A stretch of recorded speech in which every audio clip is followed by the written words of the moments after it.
let's look at the simple model that we built up in the last lesson for an electron that was trapped in a small space. The particular space that we chose was a one-dimensional space. Suppose you got a block here and a block here. This could be a wall, and you got a wire strung between the walls. And you have a little bead that can slide back and forth on that wire. That could be the model for our electron, trapped in a small space like this, able to move in one dimension, just back and forth along the wire. Now, we said that you could calculate the energy of the electron as its kinetic energy. Kinetic energy is 1/2 the mass of the particle times the speed of the particle squared. Now, there were some problems with this model here. It's hard for us to get the velocity of the electron, and this can have any value. So there's any value of energy that's possible. So you have a continuous set of energies. And we know from looking at line spectra that the energies in an atom must be quantized. They must be discrete. So this model is not giving us that feature of real behavior. So maybe it's not such a good model. So we tried to model the electron as a wave on the wire. And let's see.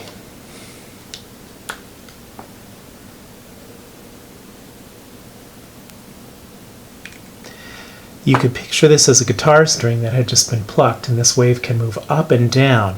Now, not any old value for the wavelength is allowed. We must have a zero amplitude here and here, or the guitar string will be pulled off the guitar. So those points were called nodes, remember? Nodes were points with zero amplitude.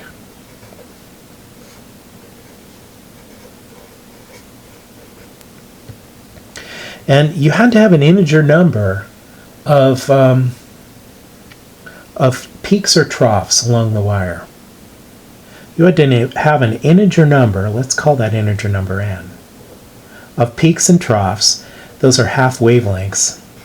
A peak or a trough is half a wavelength along the length of the wire.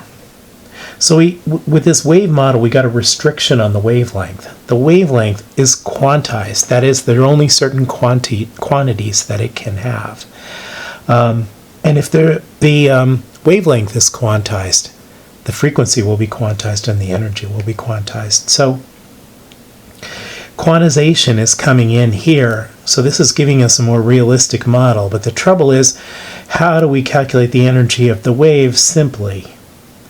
Well, we could put these two models together. Both of them have some aspects of the truth. And we can put the true parts together using the de Broglie relation we said that we covered 2 lessons back. The wavelength of a quantum mechanical particle is Planck's constant divided by the momentum, which is the mass times the velocity. This unites wave behavior with particle behavior, and it will tie these two models together. Now all we got to do is, using some algebra, combine those 3 equations. And we did that, and we got a model equation for the electron trapped on the wire. The energy of the nth level is equal to n squared h squared over 8 ml squared.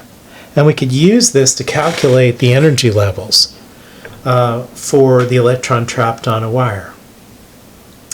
We would have a ground state energy here, and I could calculate what the number would be for that. I would have a 1 here for n, so I'm going to have h squared over 8 ml squared, where again capital L is the length of the wire. And then if I go and do E2 up here, it's going to be 2 squared.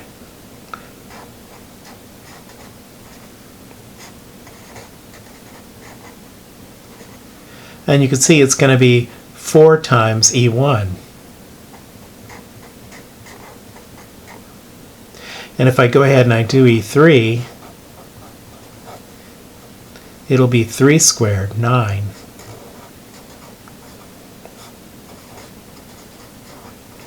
Which is 9 times E1.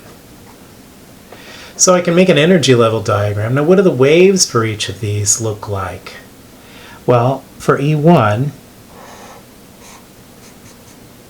here are the blocks, here is the wire. Our wave will look like this. In fact, it's just that one. There are 2 nodes to it. Now I can name this wave function.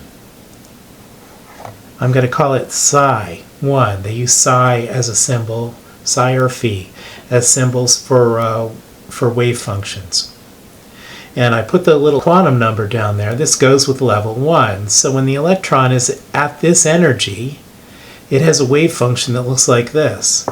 Now what does this mean? It means that if you were looking at negative charge along the wire, the negative charge will be highest there, and it will sort of tail off as you go over. So there'll be a buildup of negative charge there in the middle. That's what that wave function is telling us. If I look at the second level, the wave function looks like this. It has not just a node here, here's the wire. It doesn't just have nodes at the endpoints, it also has a node in the middle. So it's like I put my finger there and then I pluck the string, and you're going to get a wave that looks like this. That is psi 2. And where's the electron? Well, you've got big amplitude here, and you've got big amplitude here. So the electron's going to spend most of its time here and here, and it's going to sort of tail off as you go away from those points. In fact, there's a 0% chance of finding the electron at the node here or at any of those nodes. So we'll spend its time there and there. Now, this has a higher energy than this. And this is kind of an important point that we're going to take moving forward when we go to higher dimensional spaces. The more nodes I have in the wave function, the more energy the wave function has. So I can look at where the nodes are. There are only 2 nodes here at the endpoints. Here there are 3 at the endpoints and there in the middle. You would guess that if I look at the wave function for E3, psi 3,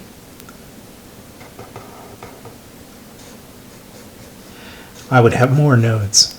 I'm going to have the 2 at the endpoints, and this time I'm going to have them at the 1/3 mark and the 2/3 mark. So this one has 4 nodes, more nodes than psi 2.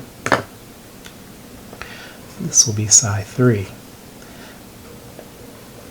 And I have to have an integer number of peaks and troughs along the length of the wire. So psi 3 will look like that. Where will the electron be spending most of its time?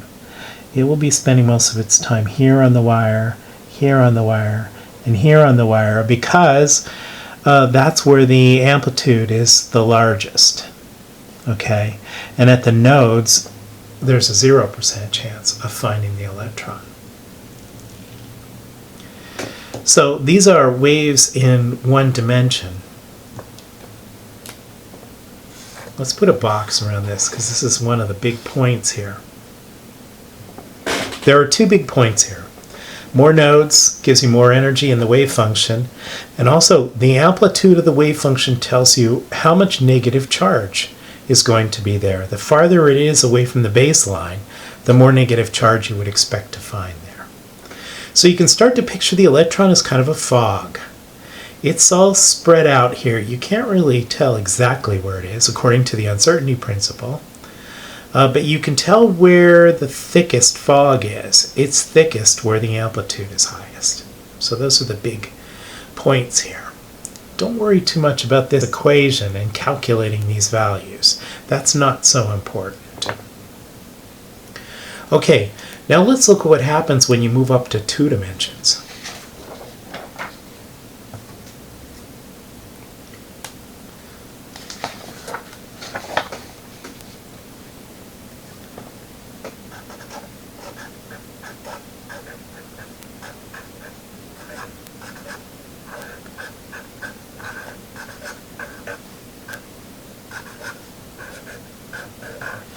Now imagine I've got a square drum head.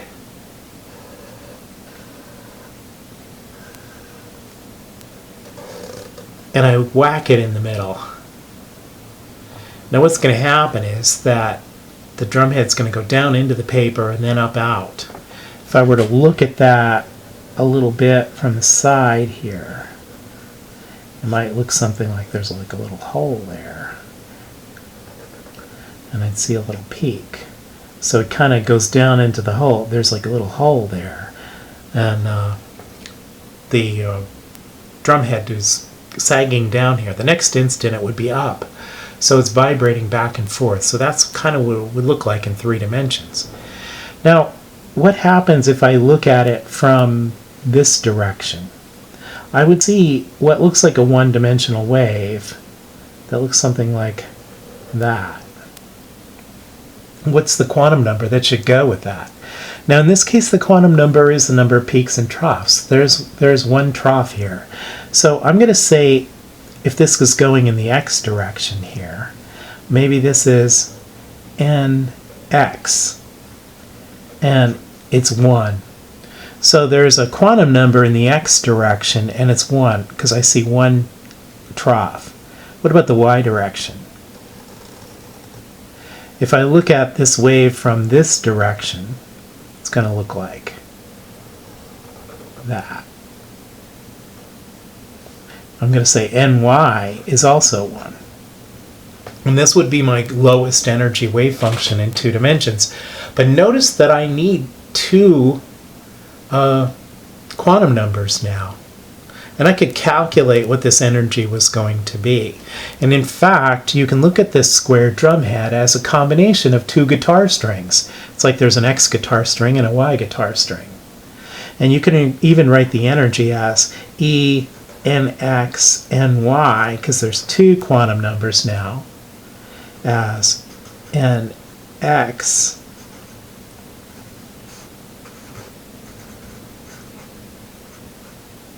Now I have an Lx squared here because this is the length of the drum head in that direction.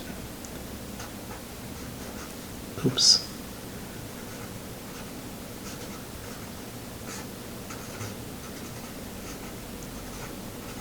In fact, you can calculate the energy this way. So it's like 2 guitar strings. It's like 2 of the model that we did before. Going up to a higher dimension, since the 2 directions seem independent of each other, you can just add another term. And you can picture us doing that in 3 dimensions as well. But let's not leave 2 dimensions yet. Let's look at how the nodes look when you are in 2 dimensions. Suppose I have a drumstick, or a drumstick, and I lay it across the drum head. So here's my drum head, and I lay the drumstick here. Now I'm forcing the amplitude to be 0 at that point. The drum can't vibrate because I'm holding a drumstick against it.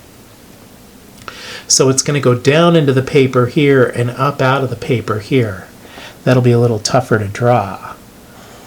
If I draw it in 3 dimensions, here's the drumstick, and maybe you've got a peak going down in a hole here, and then you've got a peak coming up over here, and there would be a hole underneath. So it would look something like this. Okay? It would vibrate like that on either side. And what would I see if I looked in the x direction along the x-axis here? I might see something that looks like this.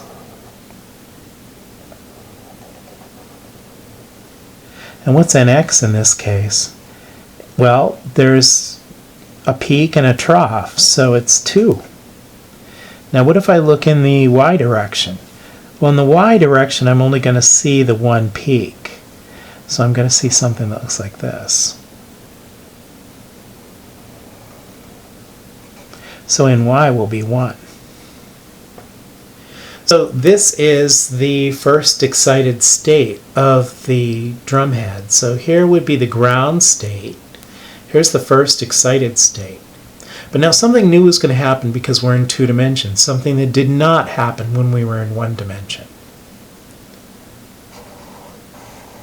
What if I had laid my drumstick across this way? Now I'm going to get the same kind of wave. It's just going to be turned at right angles, right? But if I look in the y direction, I'm going to see something like this. And y will be 2 because I have a peak and a trough. That's two things. And if I look in the x direction, I'm only going to see a hump that way. So nx will be 1. Now, what about the energies of these things? If I go and calculate the energies of these two wavelengths, these two waves have the same energy.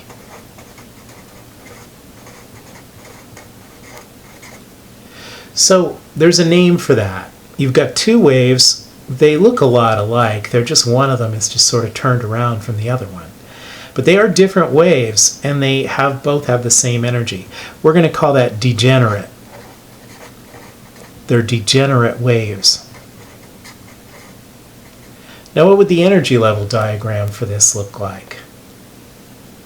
Well, let's put in these waves and these energies onto our energy level diagram. I would have a ground state energy. I'm going to call it E11 because Nx is 1 and Ny is 1. And then I would have my first excited state, which has two energies that are equal to each other. This one is E12 and this one is E21. So I have a degeneracy of 2. I have a doubly degenerate excited state here. And here Nx is 1 and Ny is 2. Here Nx is 2 and Ny is 1. So this is something new that happens in 2 dimensions. You can have doubly degenerate energy levels. Now what happens when we go to 3 dimensions?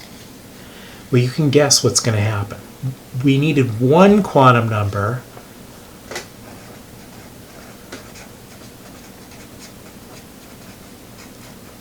for 1D, for 1 dimension. We need 2 quantum numbers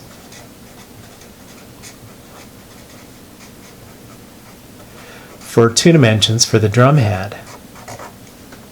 And we're going to need 3 quantum numbers